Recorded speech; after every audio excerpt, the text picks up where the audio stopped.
సంగం మండలం దువ్వూరు గ్రామంలో వ్యవసాయ అధికారి శశిధర్ రైతులకు యూరియా అధిక వాడకంపై అవగాహన కార్యక్రమం నిర్వహించారు. యూరియా అధిక మోతాదులో వాడితే భూసారం తగ్గిపోతుందని, పంటలు మొదట్లో పచ్చగా కనిపించినా తరువాత దిగుబడులు తగ్గిపోతాయని రైతులకు సూచించారు.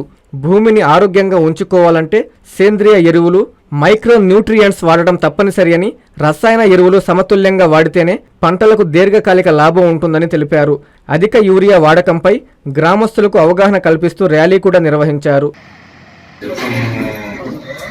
తెచ్చుకునే వాళ్ళు ఇంకా అట్టే ఆ కైలు అట్టే వదిలిపెట్టుకోవడం అట్ట అయిపోతుంది. అదేవిధంగా 160 రేర్ కేసులు ఇప్పుడు ఏంటంటే చిన్న పిల్లల్లో కూడా వచ్చేస్తాం. అగ్రికల్చర్ యూనివర్సిటీ రికమెండేషన్ కాబట్టి యూరియా వాడుకుంటే మనకి 260 రూపాయలకి 65.5 రూపాయలకి మనకు వస్తుంది.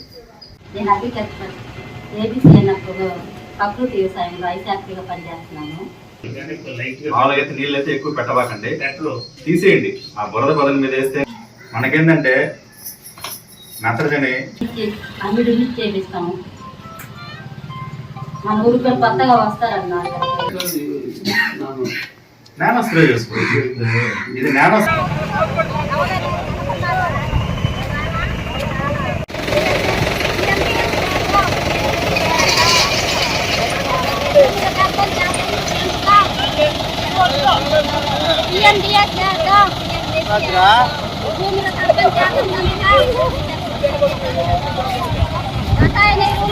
అర్కా కంటి ఆసుపత్రి నెల్లూరు పరిసర ప్రాంతాలలో 1,00,000కు పైగా కంటి ఆపరేషన్లు చేసిన అనుభవం గల డాక్టర్ గోపాలకృష్ణ గారి నిర్వహణ సారథ్యంలో అర్కా ఐ హాస్పిటల్ నందు శుక్లములకు చికిత్స, కంటి అద్దముల నుండి విముక్తి పొందడానికి లాసిక్ లేజర్ చికిత్స, రెటీనా సమస్యలకు లేజర్ మరియు శస్త్రచికిత్సలు, చిన్నపిల్లల్లో వచ్చే కంటి సమస్యలకు చికిత్స మరియు అన్ని కంటి సమస్యలకు చికిత్సను అందించు కంటి ఆసుపత్రి అర్కా కంటి ఆసుపత్రి.